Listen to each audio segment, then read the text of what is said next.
Bible correspondence course కొరకు వెతుకుతున్నారా? ఇంటి దగ్గర నుండి పాస్టర్ ట్రైనింగ్ చేయాలని ఆశగా ఉందా?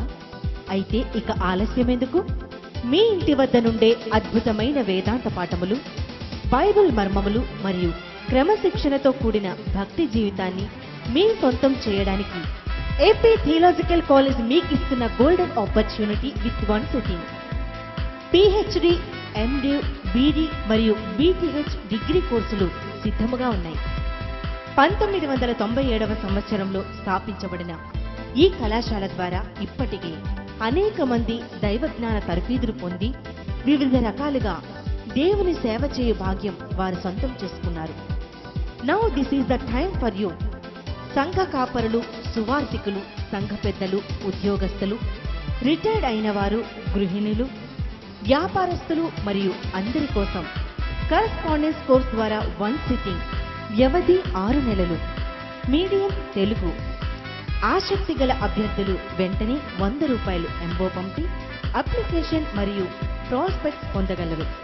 చిరునామా: professor P. Shyam Kumar, principal, AP Bible college, Gajuwaka, Visakhapatnam 530026 Andhra Pradesh. Address మరొకసారి: professor P. Shyam Kumar, principal, AP Bible college, Gajuwaka, Visakhapatnam 530026 Andhra Pradesh.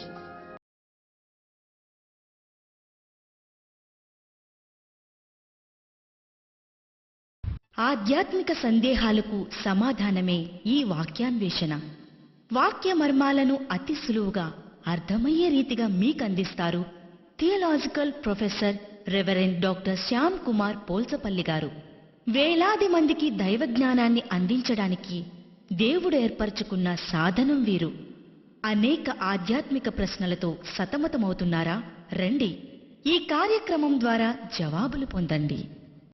ప్రభునందు మిక్కిలి ప్రియులారా, ఈనాటి ధ్యానాంశంలోనికి మనం వెళ్తున్నాం. బైబిల్ గ్రంథంలో ఇశ్రాయేలీలు అనే ఒక ప్రత్యేకమైన ప్రజలు, వారి నిమిత్తము దేవుని యొక్క ప్రణాళికలు, అంత మాత్రమే కాదు, దేవుడు వారి ఎడల సంకల్పించిన ప్రతి కార్యము లేఖన గ్రంథాలలో ఉండుట ఆశీర్వాదం. వారు శారీరక ఇశ్రాయేలీలుగా వారు ఆ దినాలలో దేవుని చేత ఆశీర్వదించబడ్డారు. వారు వదిలిపెట్టిన లేక వారు తృణీకరించిన అంత గొప్ప రక్షణ దేవుడు మనకిచ్చినందుకు మనం దేవునికి స్తోత్రం చెబుదాం. ప్రైజ్ ద లార్డ్, హల్లెలూయా.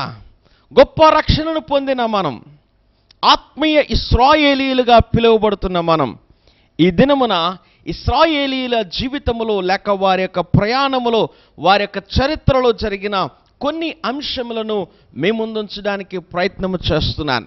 జాగ్రత్తగా లేఖనాలను గమనించాలి అని మీ అందరికీ మనవి చేస్తున్నాను. మిక్కిలి ప్రియులారా, బైబిల్ గ్రంథాన్ని మనము ఆలోచన చేస్తే ఇశ్రాయేలీల యొక్క ప్రయాణము ఐగుప్తు నుండి కానాను దేశం వరకు జరిగినట్టుగా లేఖనాలు ఉన్నాయి.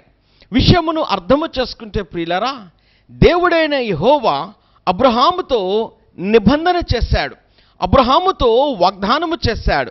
ఏమనంటే, ఈ దేశమును నేను నీ సంతానమునకు ఇస్తాను, ఈ దేశము నీ సంతానమునకు స్వాస్థ్యమగుతాది, ఈ దేశములో నీ పిల్లలు ఆశీర్వదించబడతారు.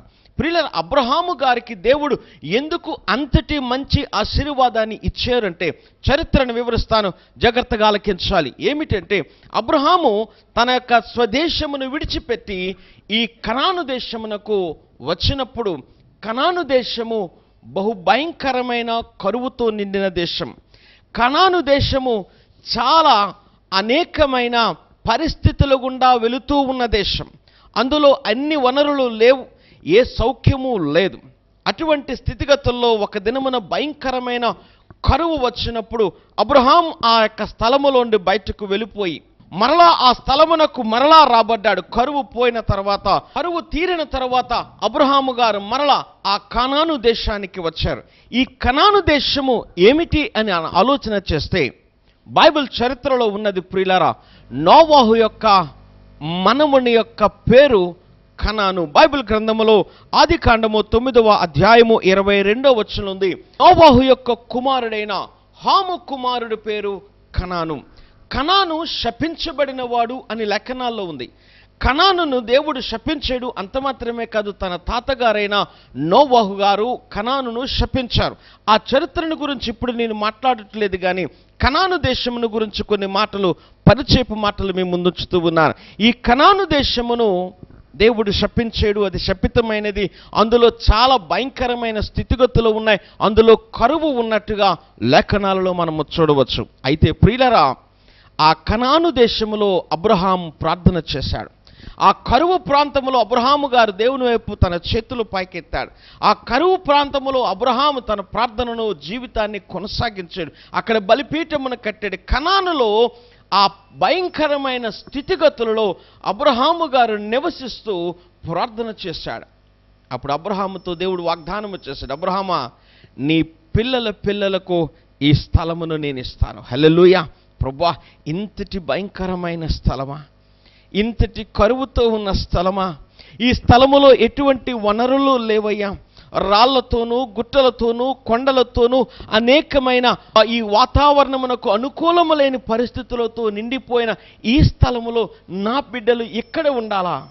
ప్రియమైన దేవుని బిడ్డలారా, అబ్రహాము గారి యొక్క ప్రార్థనకు ప్రతిఫలం, అబ్రహాము గారు చేసిన ప్రార్థన యొక్క అవసానం ఎలాగున బైబిల్ గ్రంథములో ఉన్నది అంటే ప్రియులారా, దేవుడు అబ్రహాముతో ఏ వాగ్దానమునైతే చేశాడో, అబ్రహామా, నీకు నీ పిల్లలకు ఈ స్థలమును ఇస్తానని అబ్రహాముతో దేవుడు వాగ్దానము చేశాడు. ఆ స్థలమును దేవుడు ఆశీర్వదించారు. ఆ కరువు ప్రాంతమును దేవుడు దీవించారు. అనేకమైన రాళ్లతోనూ, అనేకమైన గుట్టలతోనూ, కొండలతోనూ, లోయలతోనూ, మెట్టలతోనూ భయంకరమైన స్థితిగతుల్లో ఉన్న ఆ ప్రదేశమును దేవుడైన యెహోవా దర్శించి దానిని ఆశీర్వదించి దాని నైసర్గిక స్వరూపముని మార్చివేసి దానిలో ఉన్న పరిస్థితులన్నింటినీ ఆయన ప్రత్యేకమైన రీతిలో మార్చివేసి AP theological college correspondence course admission notification. వివిధ కోర్సులలో ప్రవేశానికి 1 సిట్టింగ్ కొరకు దరఖాస్తులు ఆహ్వానిస్తుంది.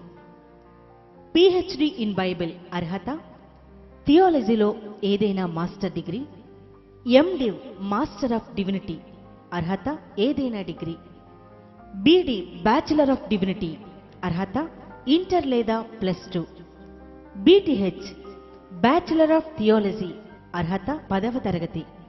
పై కోర్సులకు బైబిల్పై కనీస అవగాహన కలిగి క్రైస్తవ భక్తి జీవితం కలిగి ఉండాలి. కోర్స్ కాల వ్యవధి 6 నెలలు. మీడియం తెలుగు. వయోపరిమితి కనీసం 20 సంవత్సరాల నిండి ఉండాలి. కోర్స్ అనంతరం ఆంధ్రప్రదేశ్ థియోలాజికల్ యూనివర్సిటీ గుర్తింపుతో సర్టిఫికెట్ ఇవ్వబడును. ఆసక్తి గల అభ్యర్థులు ₹100 ఎంఓ పంపి దరఖాస్తు పొందగలరు. చిరునామా: professor P Shyam Kumar, principal, AP Bible college, Gajuwaka, Visakhapatnam 530026, Andhra Pradesh. Address మరొకసారి: professor P Shyam Kumar, principal, AP Bible college, Gajuwaka, Visakhapatnam 530026, Andhra Pradesh. ఆయనకు అక్కడ మైనస్ ఉంటే అక్కడ ప్లస్ చేసి ఏ లోటులు ఉన్నాయో ఆయా లోటులను ఆయన భర్తీ చేసి ప్రతి స్థితిగతుల్లోండి కనాను దేశమును మార్చి వేసేశాడు. హల్లెలూయా. మన దేవునికున్న గొప్ప లక్షణం ప్రియులారా, ప్రతి దానిని ఆయన మార్చగలిగే దేవుడు. శపితమైన దానిని సైతము ఆశీర్వాదముగా మార్చగలిగిన దేవుడు. పాడైన దానిని బాగు చేసి నీకు అందించడానికి యోగ్యమైన దేవుడు. సమస్త విషయాల్లో నీవు నమ్ముకున్నప్పుడు ఆయన నమ్మదగిన దేవుడు. హల్లెలూయా. నీ స్థితిగతులన్నింటిలో నిన్ను ఆశీర్వదించుటకు ఆయన నిజమైన దేవుడు అని నేను తెలియచేస్తున్నాను.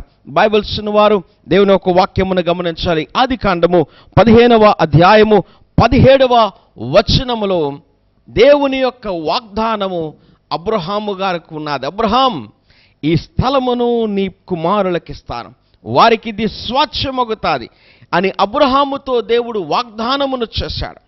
ఈ వాగ్దానమును అబ్రహాము నమ్మెను. వాగ్దానము చేసిన దేవుడు నమ్మదగిన వాడు అని అబ్రహాము గారు నమ్ముట వలన మిక్కిలి ప్రియమైన దేవుని బిడ్డలారా, అబ్రహాముకు దేవుడు ఇచ్చిన వాగ్దానం, అబ్రహాం పొందుకున్న వాగ్దానం అతడి జీవితములో నెరవేరింది.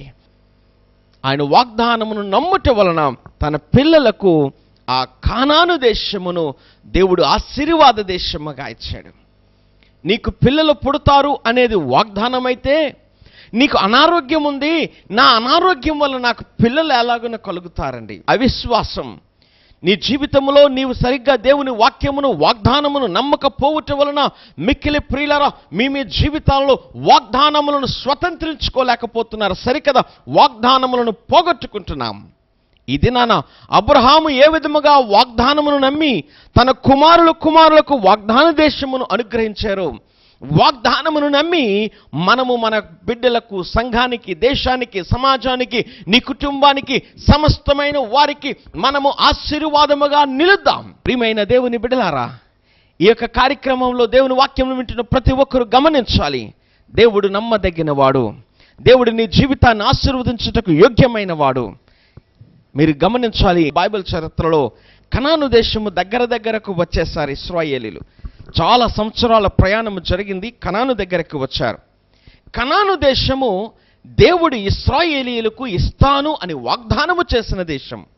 కనాను దేశము దేవుని నోట నుండి పలకబడినే ఆశీర్వదించబడి, నేను మీకు దానిని ఇస్తాను. ఎలాగునిస్తాను? బైబిల్లో ఉంది, పాలు తేనెలు ప్రవహించు దేశముగా మీ దేశాన్ని నేను మీకు ఆశీర్వదించి సస్యశ్యామలమైన దేశముగా, ఆశీర్వాదాలతో ఉన్న దేశముగా, అన్ని వనరులు ఉన్న దానిగా నేను మీకు ఇస్తాను అని దేవుని వాగ్దానం. అబ్రహాముతో దేవుడు చెప్పాడు, అబ్రహామా, నీవు చూచుచూ ఉన్నది నీవు చూచినట్టుగా ఉండదు. హల్లెలూయా. నీవు దేనినైతే తడిమి చూస్తున్నావో, ఏ భూమి మీద అయితే నీవు ఉన్నావో, ఏ పంటలు లేని స్థితిలోనైతే నీవు ఉన్నావో, ఏ నీరు లేని స్థితిలోనైతే నీవు ఉన్నావో, ఎన్ని బాధలు కలిగిన స్థలములో నీవు ఉన్నావో, నీ బిడ్డలకు అలాంటి స్థలమును నేను ఇవ్వను. ఆ స్థలమును నేను మార్చి, ఆ స్థలమును ఆశీర్వదించి, దానికి రూపమునిచ్చి, పాలు తేనెలు ప్రవహించు దేశముగా మార్చి, ఆ దేశము యొక్క రూపురేఖలను, దాని యొక్క నైసర్గిక స్వరూపమును, దాని యొక్క పరిస్థితులన్నింటినీ మార్చి నేను దానిని నీకు ఇస్తాను. అబ్రహాముతో వాగ్దానం ఉన్నది. మిక్కిలి ప్రియులారా, బైబిల్ గ్రంథంలో ఒక వాక్యమును మీరు గమనించాలి. బైబిల్స్ వారందరూ తెరవండి. అబ్రహాము గారు వాగ్దానమును నమ్మిన తర్వాత కనాను దేశములోనికి అబ్రహాము యొక్క బిడ్డలు వెళ్ళవలసిన స్థితి వచ్చినప్పుడు, సంఖ్యాకాండము 13వ అధ్యాయము 30వ వచనాన్ని మనము ఆలోచన చేస్తే, ఇశ్రాయేలీయుల యొక్క 12 మంది గోత్ర పెద్దలు, 12 గోత్రాలు, 12 గోత్ర పెద్దలు, అందులో 10 గోత్రముల వారు ఒక మాట మీద ఉన్నారు, 2 గోత్రముల వారు ఒక మాట మీద ఉన్నారు. 12 గోత్రాల వారు ఆ స్థలమును చూడడానికి వెళ్ళారు. దేనిని చూడడానికి వెళ్ళారు? కనాను దేశం. ఏ దేశము? కనాను దేశము దేవుని చేత ఆశీర్వదించబడిన దేశం. కనాను దేశము దేవుడు ఇస్తాను అన్న దేశం. కనాను దేశము దేవుని నోట నుండి పలకబడిన దేశం.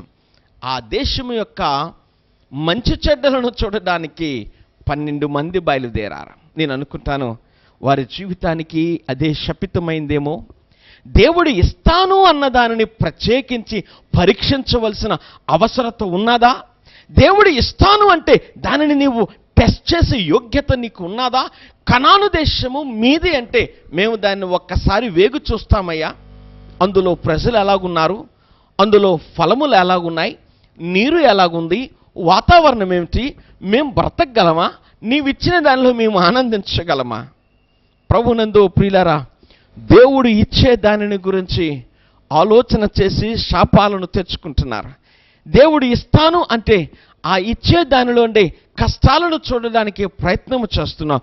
దేవుడు నిన్ను ప్రేమించి నీ జీవితానికి ఆయన ఒక ఆశీర్వాదమును ఆయన మూటగట్టి నీకు ఇస్తే, ప్రభువా ఆ మూటలో ఏమున్నది, అది నేను విప్పనా, అది నాకు మంచిదా, అది నాకు యోగ్యకరమైనదా, దానిని నేను అనుభవించగలనా, అది నా జీవితానికి సరి అయినదా? 12 మంది కనాను చూడడానికి వెళ్ళారు. దేవుడు వారి యొక్క జీవితాల్లోనికి శాపము రాలేదు, క్షమించారు. 12 మంది తిరిగి వచ్చారు. అందులో 10 మంది ఒక మాట అంటున్నారు. యెహోషువ, కాలేబులు వారి ఇద్దరు వేరే మాట అంటున్నారు. 10 మంది ఒక్క మాట అంటున్నారు. అందులో మనము బ్రతకలేము. వారి దృష్టికి మనము మిడతల వలె ఉన్నాం. వారు మహాబలాఢ్యులు, వారి దగ్గర మనము బ్రతకడం కష్టం. దేవుడిచ్చిన దాని మీద వారి యొక్క తలంపులను రుద్దుతూ ఉన్నారు. వారి యొక్క డెసిషన్స్, వారి తీర్పులను, వారి జడ్జిమెంట్ను వారు అక్కడ ప్రకటిస్తున్నారు 10 మంది. మనకు సూటబుల్ కాదు, మనకు సరి అయినది కాదు, మన జీవితాలకు యోగ్యమైనది కాదు, మనము అక్కడ బ్రతకలేము, మనము అక్కడ జీవించలేము. వారి పరిస్థితులు వేరే. కానీ ఇద్దరు నిలవబడ్డారు, యెహోషువ, కాలేబులు. వారిరువురు అంటున్నారు, దేవుడు ఇచ్చినది మంచిదే మనకిస్తారు. దేవుడిచ్చిన దానిని మనము తృణీకరించకూడదు. దేవుడిచ్చిన వాడు మనకి ఇస్తానన్నవాడు నమ్మదగిన వాడు కాబట్టి మనము అక్కడ జీవించగలము, మనము అక్కడ బ్రతకగలము, మన జీవితాల్లో ఆశీర్వాదం అక్కడ దొరుకుతుంది. దేవుడు వాగ్దానము చేశాడు కాబట్టి, వాగ్దానము చేసిన దేవుడు ఎంతైనా నమ్మదగిన వాడు. మనము వెళ్ళి ఆ దేశమును స్వతంత్రించుకుందాం. హల్లెలూయా. ఆ దేశములో నివాసముందాం. దేవుడు ఇస్తాను అన్న దానిని స్వతంత్రించుకుందాం. దేవుడు ఇచ్చిన దానిని ఆనందముగా మనము పొందుకుందాం. యెహోషువ, కాలేబులు వాగ్దానమును నమ్మేరు గనుక, వాగ్దానము చేసిన దేవుడిని వారు నమ్మేరు గనుక, మిక్కిలి ప్రియులారా, ఈ టెలివిజన్ కార్యక్రమం ద్వారా వాక్యాన్ని చూస్తున్న నా ప్రియ సహోదరి సహోదరులారా, దేవుని వాక్యమును నమ్మండి. దేవుని వాక్యము మీద ఆశ పెట్టుకొనండి. దేవుని వాక్యం మీద నమ్మకం ఉంచండి, విశ్వాసం ఉంచండి, నిరీక్షణ ఉంచండి. దేవుని వాక్యము జరిగే అంతవరకు దాని మీద మీ యొక్క ఆశలను సన్నగిల్లిపోనివ్వద్దు, విశ్వాసమును సన్నగిల్లిపోనివ్వద్దు. వాగ్దానమును నమ్మండి, వాక్యమును నమ్మండి, దేవుని మాటను నమ్మండి. నీ జీవితంలో ఆరోగ్యము కలుగుతాది అంటే కలిగింది అని నమ్మండి.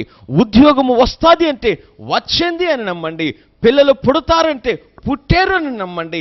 మీ జీవితంలో వాగ్దానము మీద, ఆశీర్వాదాల మీద మీరు నిలవబడడం నేర్చుకోనండి. యెహోషువ, కాలేబులు ఎప్పుడైతే వాగ్దానాన్ని నమ్మారో, ప్రియమైన దేవుని బిడ్డలారా, కనాను దేశం ఆ ఇరువురికి మాత్రమే దక్కింది. బయలుదేరిన 6 లక్షల మంది కంటే ఎక్కువైన కాల్బలములో యెహోషువ, కాలేబులు మాత్రమే ఆ వాగ్దాన దేశమును స్వతంత్రించుకున్నారు.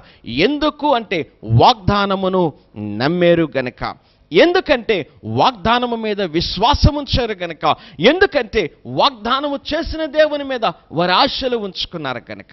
బైబిల్ వారు తెరవండి, ఉపదేశకాండం 26వ అధ్యాయం 15వ వచనం. మాకు ఇచ్చియున్న దేశము ఆశీర్వదించబడును గాక.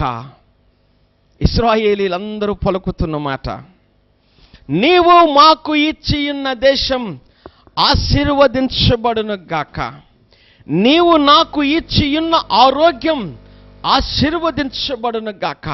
నీ బిడ్డల మీద, తలల మీద చేతులు ఉంచి, నీవు నాకు ఇచ్చిన కుమారుడు, నీవు నాకు ఇచ్చిన కుమార్తె ఆశీర్వదించబడును గాక. నీ ఇంటిలోనికి వెళ్ళి, నీవు నాకు ఇచ్చిన ఇల్లు ఆశీర్వదించబడును గాక. ఒకవేళ అది శపితమైనది కావచ్చు, కనాను వలె భయంకరమైనది కావచ్చు, కనాను వలె శపితమైన ప్రదేశముగా ఎంపిక చేయబడవచ్చు, కనానులా అది కరువు ఉండే స్థలం అవ్వచ్చు. ఆఫ్ కోర్స్ అవి ఉండొచ్చు, కానీ నీవు ఆ స్థలములోనికి వెళ్ళి, నీవు నాకు ఇచ్చిన ఈ దేశము ఆశీర్వదించబడును గాక. ఇశ్రాయేలీలు చేసిన ప్రార్థనలలో ఒక ప్రత్యేకమైన ప్రార్థన ఈ ప్రార్థన. నీవు నాకు ఇచ్చియున్న దేశము దీవించబడును గాక, ఆశీర్వదించబడును గాక. మీ ఉద్యోగ స్థలములోనికి వెళ్ళి, ఉద్యోగము చేస్తున్న స్థలములో నీవు కూర్చుని, ప్రభువా, నీవు నాకు ఇచ్చిన ఉద్యోగం దీవించబడును గాక. దేవుడు నీకు ఇచ్చిన కారులో, దేవుడు నీకు ఇచ్చిన బైక్ మీద నీవు వెళుతూ ఉన్నప్పుడు, నీవు నాకు ఇచ్చిన ఈ బైక్ దీవించబడును గాక, ఈ కార్ దీవించబడును గాక, ఈ దేశము దీవించబడును గాక, ఈ ప్రాంతము దీవించబడును గాక, ఈ పరిస్థితులు నీ నామములో మారును గాక, నీవు నాకు ఇచ్చిన దేశము దీవించబడును గాక. ఆ ప్రార్థనతోనే వారి బ్రతుకులను మార్చుకున్నారు. వారి ప్రార్థనలతోనే వారి జీవితాల్లో ప్రత్యేకమైన ఆశీర్వాదాలను తెచ్చుకున్నారు. వారి ప్రార్థనతోనే వారి బ్రతుకుల్లో గొప్ప ఆశీర్వాదకరమైన కనాను దేశంలోనికి వారు వెళ్ళిపోయారు. వారి ప్రార్థన వలన మాత్రమే కనాను దేశం పాలు తేనెలు ప్రవహించు దేశముగా మారిపోయింది. మిక్కిలి ప్రియులరా, కనాను ఒకప్పుడు శపితమైనది, కనాను ఒకప్పుడు బాగులేని స్థలమే, కనాను ఒకప్పుడు అనేకమైన రోదనలతో నిండిపోయిన స్థలమే. కనానును అనేక మంది విడిచిపెట్టి వెళ్ళిపోయిన స్థలమే. కనానులోండి ఆశీర్వదించబడిన అబ్రహాము బయటకు వెళ్ళిపోయిన స్థలమే. కనాను ఒకప్పుడు ఏడుపులతో కన్నీరుతో తడిచిపోయిన స్థలమే. కరువుతో మలమల మాడిపోయిన స్థలమే కావచ్చు.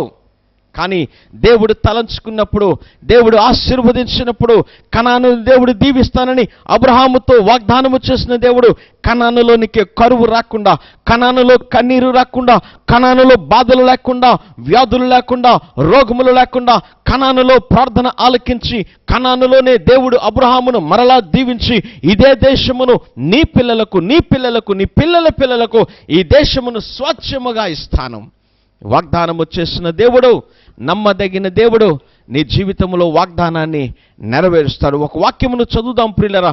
కనాను దేశము ఎంతగా ఆశీర్వదించబడ్డాదో. ద్వితీయోపదేశకాండం 8వ అధ్యాయం 7వ వచనము నుండి నేను చదువుతున్నాను. నీ దేవుడైన యెహోవా నిన్ను మంచి దేశములో ప్రవేశపెట్టును. అది నీటి వాగులను, లోయలలో నుండి, కొండలలో నుండి పారు ఊటలను అధికముగా గల దేశము. అది గోధుమలు, యవలు, ద్రాక్ష చెట్లు, అంజూరపు చెట్లు, దానిమ్మ పళ్ళను గల దేశము. ఒలీవ నూనెయు తేనెయు గల దేశం. కరువు అనుకొనకుండా నీవు ఆహారమును తిను దేశము. అందులో నీకు ఏ లోపము ఉండదు. అది ఇనుపు రాళ్ళు గల దేశం. దాని కొండలలో నీవు రాగి తవ్వి తీసుకునవచ్చును. నీవు తిని తృప్తి పొంది నీ దేవుడైన యెహోవా నీకిచ్చిన మంచి దేశమును బట్టి ఆయనను స్తుతింపవలెను. మంచి దేశం, ఇనుము, రాగి, అంత మాత్రమే కాదు, ఖనిజములు, ఏరులు, నీరు పారుతూ ఉన్నది, అద్భుతమైన పంటలు, కరువు లేకుండా. మిక్కిలి ప్రియులరా, ఒకప్పుడు కరువుతో ఉన్న దేశమును దేవుడు ఆశీర్వదించాడు. కరువు లేకుండా నేను దానిని ఆశీర్వదిస్తాను. కరువు లేకుండా నేను దానిని దీవిస్తాను. అందులో నీరు పారేటట్టుగా చేస్తాను. పంటలు పండేటట్టుగా చేస్తాను. భూమిని నేను ఆశీర్వదిస్తాను. భూమిలో ఉన్న ఆ జలములను నేను పైకి తీసుకొని వస్తాను. దాని కాలమందు వర్షము కురిసేటట్టుగా చేస్తాను. మంచి శీతోష్ణ స్థితిని అక్కడ నేను పెడతాను. మిక్కిలి ప్రియులారా, చివరి మాట నేను చదివాను. నీ దేవుడైన యెహోవా నీకిచ్చిన మంచి దేశమును బట్టి ఆయనను స్తుతింపవలెను. నీకిచ్చిన దేశాన్ని బట్టి నీవు దేవుని స్తుతించు. ఒకప్పుడు అది భయంకరమైన స్థలమని నీవు బాధపడొద్దు. ఒకప్పుడు నీ కుటుంబం, నా భర్త, నా భార్య, నా బిడ్డలు భయంకరమైన వారిని పాత జీవితాన్ని పట్టుకొని ఇంకా వేలాడొద్దని మనవి చేస్తూ ఉన్నాను. ఈ కార్యక్రమంలో ఉన్నవారు ప్రతి ఒక్కరూ, ఈ కార్యక్రమాన్ని చూస్తున్న ప్రతి ఒక్కరూ మిక్కిలి ప్రియులారా, మీరు దీవించబడిన వారు, మీరు శపితమైన స్థలము నుండి బయటకు వచ్చిన వారు, మీ కుటుంబాలను దేవుడు ఆశీర్వదించారు. ఈ దినమున ఈ వాగ్దానమును వింటున్న నీవు, ఈ కార్యక్రమాన్ని చూస్తున్న నీవు నీ పాత జీవితంలోనికి మరల వెళ్ళొద్దని మనవి చేస్తున్నాను. ఈ యొక్క తలంపుల్లో ఉన్న నీవు మరల పాత తలంపుల్లోనికి వెళ్ళొద్దు. నా బ్రతుకులో నా బిడ్డలు దీవించబడతారా? నా కుటుంబం దీవించబడతాదా? నా వ్యక్తిగత జీవితం దీవించబడతాదా? ఒకప్పుడు కానాను కావచ్చు, ఇప్పుడు పాలు తేనెలు ప్రవహించే దేశమే. హల్లెలూయా. ఒకప్పుడు ఆకలితో ఉన్న దేశమే కావచ్చు, కరువుతో ఉన్న దేశమే కావచ్చు. బైబిల్లో ఉంది, కరువు అనేది అక్కడ ఉండదు. ఒకప్పుడు ఆ దేశములో పంటలు లేని స్థలం అవ్వచ్చు, అనేక రకములైన పంటలు పండుతాయని దేవుడు చెప్తున్నాడు. ఒకప్పుడు అక్కడ ఎట్టి విధములైన ఖనిజములు రాని స్థలం అయి ఉండొచ్చు, కానీ దేవుడు ఆశీర్వదించాక అది అనేకమైన ఖనిజములతో నింపబడిన దేశముగా ఉన్నది. నీటి వాగులు కలిగిన దేశముగా ఉన్నది. ఒకప్పుడు నీటి చుక్కలేదు, కానీ నీటి వాగులు, కొండలలో నుండి, లోయలలో నుండి, మెట్టలలో నుండి, లోతులలో నుండి నీరు ప్రవహింపచేసే దేవుడు కనానును మార్చేశాడు. ఎందుకో తెలుసా? తన ప్రియమైన బిడ్డలు అక్కడికి రాబోతూ ఉన్నారు. దేవుడు వాగ్దానము చేసిన బిడ్డలు బయలుదేరుతున్నారు. నా బిడ్డలు రాబోతున్నారు కాబట్టి వారి కొరకు నేను మంచి స్థలమును సిద్ధము చేయాలి. దేవుని యొక్క ప్రియ దేవుని బిడ్డలారా, దేవుని యొక్క వాగ్దానము నమ్మదగినది కాబట్టి నీవు దేవుని దగ్గరకు రాగలగడానికి ఇష్టపడితే దేవుడు తప్పనిసరిగా నిన్ను ఆశీర్వదిస్తాడు. ఈ దినమే నీవు పాత జీవితాన్ని వదిలిపెట్టి కొత్త జీవితానికి వచ్చేసాయి. ఆయన ఆశీర్వదిస్తూ ఉన్నాడు, ఆయన దీవిస్తూ ఉన్నాడు, కృపల చేత నింపుతూ ఉన్నాడు. నీ బ్రతుకులో గొప్ప దీవెననిచ్చి నిన్ను ఆశీర్వదిస్తున్నాడు. నీ పాత రోత జీవితమును పాలు తేనెలు ప్రవహించు దేశముగా, కరువుతో అల్లాడిపోయిన నీ జీవితమును కడుపారా తినేటట్టుగా, కళ్ళమొయ్య నిద్రలేని జీవితమును ఓ మనసారా నువ్వు నిద్రపోయేటట్టుగా దేవుడు ఆశీర్వదిస్తూ ఉన్నాడు. దేవుడు ఆశీర్వదిస్తూ ఉన్నాడు. పాత తలంపుల్లోనికి వెళ్ళొద్దు, ప్రార్థన చేయి, నీ బ్రతుకును మార్చేస్తాడు. అబ్రహాం ప్రార్థన చేశాడు, దేశాన్నే దేవుడు మార్చి అబ్రహాంకి ఇచ్చాడు. తలలు వంచండి, ప్రార్థన చేసుకుందాం. ప్రేమ కలిగిన మా తండ్రి, you are a great converter lord. నీవు మంచి